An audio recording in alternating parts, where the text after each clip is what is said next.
కాంగ్రెస్ అధ్యక్షులు మల్లికార్జున్ ఖర్గే గారు వారు 11 సంవత్సరాల మోదీ గారి పాలన పైన వారు అసమంజసమైనటువంటి వారు అచ్చేదినైనటువంటి పీడకలగా అభివర్ణిస్తూ ఈ 11 సంవత్సరాలు జరిగినటువంటి అభివృద్ధిని దేశం ప్రపంచంలో తారాస్థాయికి తీసుకెళ్ళినటువంటి మోదీ గారి పట్ల వారు ఏ రకంగా విషం చిమ్మే ప్రయత్నం చేస్తున్నారో అది స్పష్టమవుతుంది. వారు మాట్లాడిన దాంట్లో అప్రకటిత ఎమర్జెన్సీ అచ్చేదిన్ పీడకల అంటూ వారు వ్యాఖ్యల్లో అభివర్ణించారు. నిజమైనటువంటి ప్రకటిత ఎమర్జెన్సీ మీ హయాంలోనే 75లో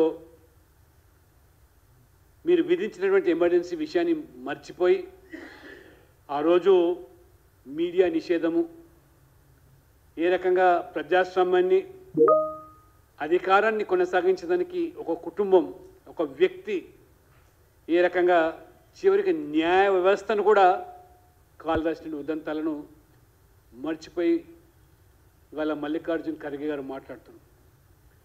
ప్రధాని మోదీ గారి పాలనలో ప్రజాస్వామ్య వ్యవస్థలను బలోపేతం చేయడమే కాకుండా ఇవాళ మీడియా స్వేచ్ఛకు ఆ రకంగా గౌరవాన్ని పెంచి న్యాయ వ్యవస్థను కూడా స్వతంత్రంగా వివరించేదానికి ఈ ప్రభుత్వం పూనుకున్న విషయాన్ని భారతదేశం ప్రపంచంలోనే వేగంగా అభివృద్ధి చెందుతున్నటువంటి ఆర్థికంగా ఈరోజు మరి India stands 4th largest economic country in the world.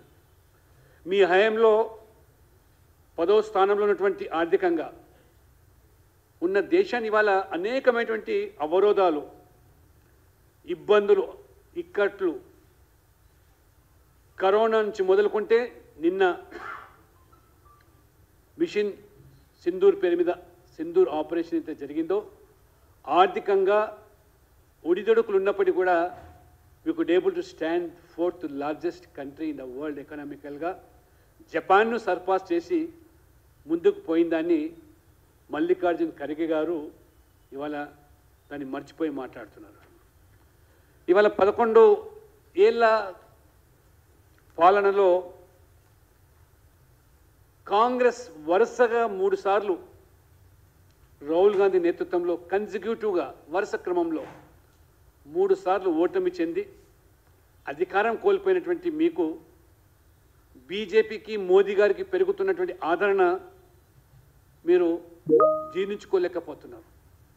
అందులో అత్యంత పేద కుటుంబంలో పుట్టిన వ్యక్తి అత్యంత వెనుకబడ్డ సామాజిక వర్గానికి సంబంధించిన ఒక వ్యక్తి ఈ దేశంలోనే మొదటిసారి 3 సార్లు వరుస క్రమంగా ప్రధానమంత్రి కావడం అనేది ఇది ఒక దేశ చరిత్ర.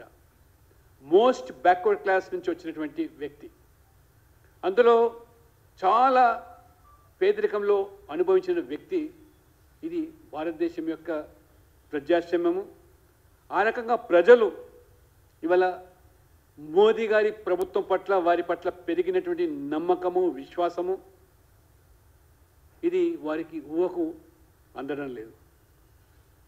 దాన్ని జీర్ణించుకోలేకనే రాహుల్ గాంధీ గారు అనేక సందర్భాల్లో మోదీ గారి యొక్క విధానాల పట్ల ప్రభుత్వ పనితీరు పట్ల జీరో టాలరెన్స్ అని కరప్షన్ పట్ల మాట్లాడకుండా మోదీ గారిని కులం పేరు మీద దూషించడము వారు వేసుకున్నటువంటి బట్టల మీద కూడా విమర్శలు చేసే స్థాయికి దిగజారి కోర్టు ద్వారా మొట్టికాయలు పడ్డప్పటికీ కూడా వీళ్ళ ఆలోచన సరిలో మార్పు లేకపోవడం. ఖర్గే గారు తమకు వస్తున్నటువంటి భయంకరమైన కళలను ఏదో ప్రజలకు వస్తున్నట్టుగా ఆపాదించడం ఇది చాలా ఇబ్బందిగా ఉన్నది. అంటే మీ కళలు ఇంకా జీవిత కాలంలో రాహుల్ గాంధీ గారు నేతృత్వంలో అధికారులకు వచ్చే ప్రసక్తి లేదని మరి ఈరోజు తెలుసుకొని ఈ విధమైన కళలు కనడం మీకు అది సహజంగా ఉండొచ్చు. ఇవాళ మీరు మాట్లాడుతున్నారు ఎంప్లాయ్మెంట్ గురించి. ఇవాళ భారత యువత మోదీ గారి సంకల్పం all the youth of this country should become job creators rather than job seekers అంటారు. ఉద్యోగాల కోసం వెంపలాడే యువత కాదు ఈ దేశం.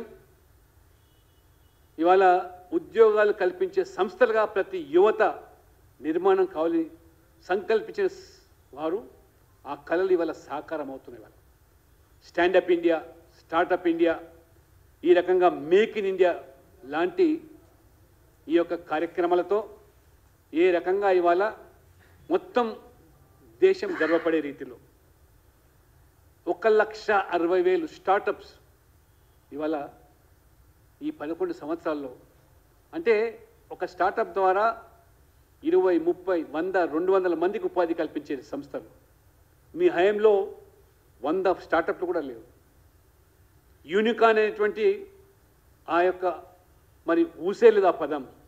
ఇవాళ మోదీ గారి హయాంలో ఆల్మోస్ట్ ఇవాళ 118 యూనికాన్, అంటే యుఎస్ మరి డాలర్లో చూసినట్టయితే 354 మిలియన్ ఇవాళ బిలియన్ డాలర్స్.